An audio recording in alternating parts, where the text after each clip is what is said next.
Hello दोस्तों, मेरे channel सुख समृद्धि उपाय में आप सभी का हार्दिक स्वागत है। जैसा कि मैं कार्तिक स्नान की सारी जानकारी आपको दूंगी और हर एक चीज़ बताऊंगी कैसे आपको पूजा पाठ करनी चाहिए कार्तिक में और क्या क्या आप कर सकते हैं। तो वीडियो के लास्ट तक बने रहिएगा, सारी जानकारी मैं दूंगी। अच्छी लगे तो लाइक ज़रूर कर दीजिएगा, सब्सक्राइब जरूर कर दीजिएगा, बाद में आप भूल जाते हैं। दोस्तों, ये पौधा है केतकी के फूलों का। कहते हैं केतकी के जो फूल उगते हैं, जैसे कि वाइट वाइट फूल आपको दिख रहे हैं, तो ये फ्लावर बड़े से हो जाते हैं खिल के। तो ये केतकी के जो फूल होते हैं ये भोलेनाथ पर कभी भी नहीं चढ़ते हैं। तो भूल कर भी जो फूल होते हैं इनको भोलेनाथ पर आपको नहीं चढ़ाना चाहिए। इसको देख लीजिए आप, पत्ते किस तरह से थे, तो भोलेनाथ को आपको नहीं चढ़ाने। ये सारे फ्लावर ये जो पेड़ उग रहा है, इस तरह की उसकी पत्तियां होती हैं बड़ी बड़ी, तो आपको इसके जो फूल होते हैं वाइट कलर के, आपको वो नहीं चढ़ाने चाहिए। तो हम चलते हैं मंदिर की तरफ। जाना चाहिए कार्तिक के महीने में मंदिर जाने का बहुत ही महत्व है। कहते हैं कि कार्तिक में मंदिर जाना और दीपदान करना, कहते हैं सारे जो हमारे पाप होते हैं सारे धुल जाते हैं और हमें अचूक फल की प्राप्ति होती है। तो मैं मंदिर जाती हूँ, तो मेरे मंदिर के रास्ते में ही समी का वृक्ष जैसे आपको दिख रहा होगा ये पड़ता है। और जैसे बेलपत्र का पेड़ नहीं पड़ता है तो यही पड़ता है। तो समी के पत्ते बहुत अच्छे माने जाते हैं भोलेनाथ को चढ़ाने, तो मैं यहाँ से ही समी के पत्ते तोड़ लेती हूँ। अगर आपको भी समी के पत्ते मिल जाते हैं या फिर आक के पत्ते होते हैं, दूध वाले पौधा जो होता है आक का, वो भी मैं आज आपको दिखाऊंगी इसी वीडियो में, तो वो भी आप ले सकते हैं आक के पत्ते, या फिर बेलपत्र हो गए, या फिर समी वृक्ष के पत्ते हो गए। तो ये वृक्ष के पत्ते जो होते हैं ये भोलेनाथ पर चढ़ जाते हैं। बहुत ही मॉर्निंग का टाइम हो रहा है, देखिए ये होते हैं आक के पत्ते। तो ये दूध वाले पत्ते होते हैं। कहते हैं भोलेनाथ को दूध वाले पौधे बहुत पसंद होते हैं। इस तरह के जो आक के पत्ते होते हैं ये भोलेनाथ पर आप चढ़ा सकते हैं। ये कभी भी आपको मिल जाएंगे, कहीं उग जाते हैं ये पौधे। और यहाँ से मैं ले लूंगी मालती के जो फूल हैं ये बहुत अच्छे हैं। हार सिंगार के जो फूल हैं ये आप चढ़ा सकते हैं भोलेनाथ पर, क्योंकि इस सीजन में ये फूल बहुत अच्छे से मिल जाएंगे, कहीं भी आपको मिल जाते हैं। तो जहाँ भी मुझे ये है कि ताज़े ताज़े फूल ही मैं भगवान जी को चढ़ाती हूँ, तो इस तरह से मैं थोड़े से फूल भी भगवान जी को चढ़ाने के लिए ले लूँगी। बहुत अच्छे माने जाते हैं कि ये जो फूल उगते हैं हार सिंगार के, देखिए आप बहुत ही प्यारे लगते हैं। मतलब ये जो फूल हैं हार सिंगार के, ये माना जाता है कि नीचे गिरे हुए भी हम चढ़ा सकते हैं। बस यही एक तरह के फूल होते हैं जिसे हम नीचे गिरे हुए फूलों को भी भोलेनाथ पर या किसी भी भगवान पर हम चढ़ा सकते हैं। और भी जैसे जैसे कि यहाँ देखो, आप मेरे को दिखा रही हूँ आपको उसका फूल है ये गुड़हल का। कहते हैं कि गुड़हल का फूल माँ पार्वती को बहुत ही प्रिय होता है। हालांकि आपको जो भोलेनाथ हैं उनको कभी भी इस तरह का फूल नहीं चढ़ाना चाहिए। मतलब ये गुड़हल का जो फूल होता है कभी भी भोलेनाथ पर नहीं चढ़ता है। उनका ये अप्रिय फूल है, इसलिए भोलेनाथ पर कभी भी गलती से ये फूल ना चढ़ाए। माँ पार्वती को सबसे ज़्यादा प्रिय है ये फूल, तो आप माँ पार्वती को आप ये फूल चढ़ा सकते हैं। तो यहाँ से मैंने तोड़ लिए हैं फूल। अब मैं बढ़ती हूँ आगे अपने मंदिर की तरफ ही। यहाँ तरह तरह के आपको फूल मिल जाएंगे, हमारे जो मिल जाते हैं इस तरह के, देखिए ये मिल जाते हैं मुझे रास्ते में, तो मैं तोड़ती हुई ले जाती हूँ भगवान जी को चढ़ाने के लिए। क्योंकि हमारे पौधे में छोटे छोटे हमारे पौधे लग रहे हैं घर पे, इतने फूल नहीं उग पाते। ये बेलपत्र का भी है यहाँ पर पौधा, आप देख रहे होंगे इस तरह का होता है बेलपत्र का पौधा, बेल भी उग रही है ऊपर। तो ये बहुत ऊंचा रहता है, ये मेरे को पत्ते मिलते नहीं है इसके। बेल का भी पड़ता है वैसे तो उसके पत्ते मुझे मिल नहीं पाते, तो मैं इस तरह के पत्ते ले जाती हूँ। समी के पत्ते या फिर आक के पत्ते ले सकते हैं आप फूल। और ये देखो कितने फूल हैं इस टाइम, कह रहे हैं ना इसका बहुत सीजन चल रहा है, तो बहुत फूल हैं। आप जैसे मंदिर जाएंगे, मंदिर जाने का विशेष, कार्तिक के महीने में मंदिर जाने का विशेष महत्व है। कहते हैं, जैसे मैंने बताया, इसके विशेष फल की प्राप्ति होती है। अगर आप कार्तिक नहा रहे हैं तो मंदिर जरूर जाइए। अगर हम कार्तिक भी नहीं नहा रहे हैं तो कार्तिक में जो 5 दिन आ रहे हैं त्योहारों के, हमारे दिवाली, दशहरा नहीं, दीपावली, और ये जो 5 त्योहार हैं हमारे, गोवर्धन और धनतेरस और छोटी दिवाली और भैया दूज, ये 5 दिन के त्योहार हैं। आप इन 5 दिनों में आप सुबह ब्रह्म मुहूर्त में जाना बहुत ही शुभ माना जाता है। ब्रह्म मुहूर्त में जाइए इस तरह से मंदिर, मतलब आपको अलग ही बहुत ही अच्छा सा महसूस होगा। एक अच्छी सी वाइब्रेशन निकलती है सुबह सुबह के टाइम, वो बहुत ही अच्छा महसूस होता है। जैसे कि यहाँ वृक्ष लग रहे हैं, मंदिर के पीछे का ही हिस्सा है हमारे, तो यहाँ पर मंदिर पंडित जी ने कुछ वृक्ष लगा रखे हैं, जैसे केले का वृक्ष, केले की पूजा करने के लिए आपको। गौ माता भी है, गौ माता की पूजा का विशेष प्रावधान है कार्तिक महीने में, और करनी भी चाहिए। ये नहीं है कि आप कार्तिक के महीने में आप जैसे रोज रोटी डालें। मैं कहती हूँ हर वीडियो में, एक गाय को रोटी जरूर निकालनी चाहिए। शुरू की रोटी गाय को निकाली जाती है और लास्ट की रोटी हमेशा कुत्ते को निकाली जाती है। तो इस तरह से 2 रोटी निकाल लीजिए। मंदिर जा रहे हैं आप, रास्ते में बहुत गाय भी पड़ती हैं, और मंदिर में अगर है आपके तो वहाँ पर गाय को खिला सकते हैं। इस तरह से जाना चाहिए, बहुत ही शुभ माना जाता है। जैसे ये जलेडी, देखो ये जलधारी होती है, जलेडी हो रही है। अगर हम यहाँ का जल अपने घर में ले जाते हैं और घर के मुख्य द्वार पर या फिर अपने घर के अंदर छिड़कते हैं, तो कहते हैं जितने भी वास्तु दोष होते हैं हमारे घर के, वो सारे, जितनी भी नकारात्मक शक्तियाँ होती हैं, जितनी भी हमारे घर की परेशानी होती हैं, बाबा भोलेनाथ हमारे सब संकटों को हल लेते हैं। ये इतना चमत्कारी जल होता है, आपको बता नहीं सकती। आप जरूर इस उपाय को करिए। जब भी आप मंदिर जाएं, जलेडी का थोड़ा सा जल, जलेडी का थोड़ा सा जल अपने घर में जरूर लेके आए, अपने मुख्य द्वार पर डालें सबसे पहले, और फिर घर के हर चारों हिस्से में आपको डालना चाहिए। जैसे कि हमारे नंदी महाराज बैठे हैं, इनकी पूजा का भी विशेष प्रावधान है। अगर आप भोलेनाथ की पूजा करने जा रहे हैं तो नंदी की पूजा जरूर करें, और उनके कान में कुछ ना कुछ आपको कहना चाहिए। देखिए आप दीपदान कितने प्यारे लग रहे हैं। दीपदान का जैसे कि मैंने कहा बहुत महत्व है। आपको यहाँ मैं हर भगवान के दर्शन कराती हूँ, तो ज़रूर बताइएगा कैसी लगती है वीडियो। अच्छी लगती है तो मैं और आगे भी बनाऊंगी, नहीं लगती है तो आप बता सकते हैं। इस तरह से मतलब कुछ अलग ही फीलिंग होती है मंदिर में। इस तरह से बहुत ही अच्छा लगता है। और मंदिर में जब भी आप जाएं तो अच्छे से तैयार होकर जाना है आपको। कहते हैं कि मेकअप करके, कभी भी बिना मेकअप के मंदिर नहीं जाना चाहिए, सिंदूर भर के और अच्छे से बाल काट के जाना चाहिए मंदिर। कभी भी ऐसे नहीं कि अपने नहाए और बिना मेकअप के ही मंदिर चले गए। कहते हैं कि श्रृंगार करके ही पूजा पाठ करना चाहिए। सुहागन स्त्री को बिना श्रृंगार के कभी भी पूजा पाठ नहीं कर लगता है। और तुलसा जी की पूजा भी आप अगर कर रहे हैं, दर्शन कर लीजिए पहले।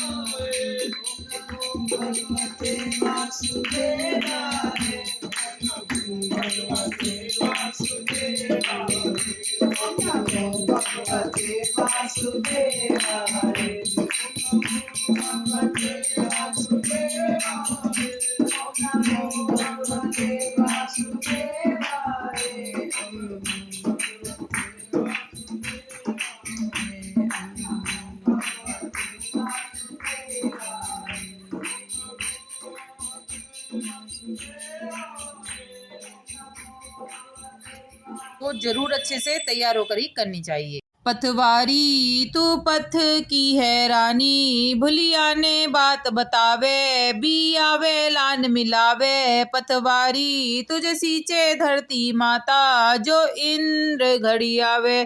पतवारी तुझे सींचे रिद्धि सिद्धि, तुझे सींचे रिद्धि सिद्धि, जो विंदायक वो घर आवे। पतवारी तू पथ की है रानी, भुलिया ने बात बतावे, भी आवे लान मिलावे। पतवारी माता तन सींचे पार्वती, जो महादेव घरे आवे। पतवारी तो पथ की है रानी, भलिया ने बात बतावे, बिया ने लाड़ मिलावे, जो महादेव घरे आवे। पतवारी तू पथ की है रानी, भुलिया ने बात बतावे, बिया में नान मिलावे। पतवारी माता तन सींचे सीता जी, जो श्री राम जय घर आवे। पतवारी तू पथ की है रानी, भुलिया ने बात बतावे, बिया में लान मिलावे। पतवारी माता तन सींचे रानी जी, पतवारी माता तन सींचे रानी जी, जो श्री राजा जी घरे आवे। पतवारी तू पथ की है रानी, भुलिया ने बात बतावे, भी आवे लान बतावे। पतवारी माता जी, पतवारी तुझे पूजे राधा रानी, जो राधा कृष्ण घर आवे। पथवारी तू पथ की है रानी, तो भुलिया ने बात बतावे, बिया ने लाने मिलावे। पथवारी माता तन सींचे लक्ष्मी जी, जो विष्णु जी घरे आवे। पथवारी तू पथ की है रानी, भलिया ने बात बतावे, बिया में लान बितावे। पतवारी माता तन सींचे तुलसा जी, जो सालीग्राम घरे आवे। पतवारी तू पथ की है रानी, भलिया ने बात बतावे, बिलिया ने लान लनावे। पतवारी माता तन सींचे छाया जी, जो सूरज घरे आवे। पतवारी तू पथ की है रानी, भलिया ने बात बतावे, बिया ने लाड़ लनावे। पतवारी माता तन सींचे सवेरी, जो वीर घरे आवे। पतवारी पथ की है रानी, भुलिया ने बात बतावे, बिया वे लान मिलावे। पथवारी तुझ सूचे स्वपुत्री, जो सुपुत्र घरे आवे। पतवारी तू पथ की है रानी, भुलिया ने बात बतावे, बिया में लान मिलावे। पतवारी माता तुझ सींचे सुहागन, जो साहिब घरे आवे। पतवारी माता तू पथ की है रानी, भुलिया ने बात बतानी। पथवारी माता तुझे सींचे गौरा जी, जो महादेव घरे आवे। पथवारी माता मेरे साहिब मन इच्छित फल पावे। पथवारी माता तुझ सींचे पार्वती, जो महादेव घरे आवे। वो साचे दरबार की जय। मेरे घर में पधारो रानी, तुलसा कार्तिक का महीना आया है। मेरे घर में पधारो रानी, तुलसा कार्तिक का महीना आया है। आसन लगाऊं मैया तुमको बैठाऊं, आसन लगाऊं मैया तुमको बैठाऊं, कुमकुम लाल लगाऊं, कार्तिक का महीना आया है। कुमकुम लगाऊं मैया, कार्तिक का महीना आया है। हरियागन की प्यारी है तुलसा, श्री हरि की दुलारी है तुलसा। निस दिन शीस झुकाऊं, कार्तिक का महीना आया है। निस दिन शीस झुकाऊं, कार्तिक का महीना आया है। हरी हरी तुलसा, हरी हरी चूड़ियाँ, हरी हरी तुलसा, हरी हरी चूड़ियाँ, हरी हरी मेहंदी लगाऊं, कार्तिक का महीना आया है। हरी हरी मेहंदी लगाऊं, कार्तिक का महीना आया है। चुनरी उड़ाऊं, सोल सिंगार में लाऊं, चुनरी उड़ाऊं, सोल सिंगार में लाऊं, तुलसा को खूब सजाऊं, कार्तिक का महीना आया है। तुलसा को खूब सजाऊं, कार्तिक का महीना आया है। तुलसी माँ को अंगना बैठाऊं, तुलसी माँ को अंगना बैठाऊं, साथ में सालीग्राम को लाऊं, कार्तिक का महीना आया है। साथ में सालीग्राम को लाऊं, कार्तिक का महीना आया है। फेरे साथ कराऊं, कार्तिक का महीना आया है। फेरे साथ कराऊं, कार्तिक का महीना आया है। मेरे घर में पधारो रानी, तुलसा कार्तिक का महीना आया है। मेरे घर में पधारो माँ तुलसा, कार्तिक का महीना आया है। वो सांचे दरबार की जय। नारायण नारायण नारायण, भजमन नारायण नारायण नारायण, श्रीमन नारायण नारायण नारायण। श्रीमन्नारायण नारायण नारायण श्रीमन्नारायण नारायण नारायण। ओम नमो नारायण हरि ओम नमो नारायण हरि ओम नमो नारायण। भजमन्नारायण नारायण हरि हरि श्रीमन्नारायण नारायण हरि हरि। भजमन्नारायण नारायण हरि हरि श्रीमन्नारायण नारायण हरि हरि। दोस्तों पूरे कार्तिक के महीने आपको खूब सारे दीप दान करने हैं, जिससे आपको बहुत ही फल मिलेगा। इस तरह से आपको भजन कीर्तन करते रहना है। सुबह शाम उठते बैठते ओम नमो भगवते वासुदेवाय का जाप करते रहना है। इससे विशेष फल की प्राप्ति होती है।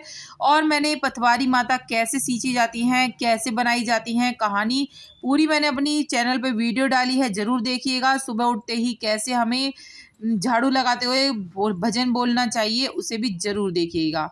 मैं थोड़ा सा भजन गा के सुनाती हूँ आपको।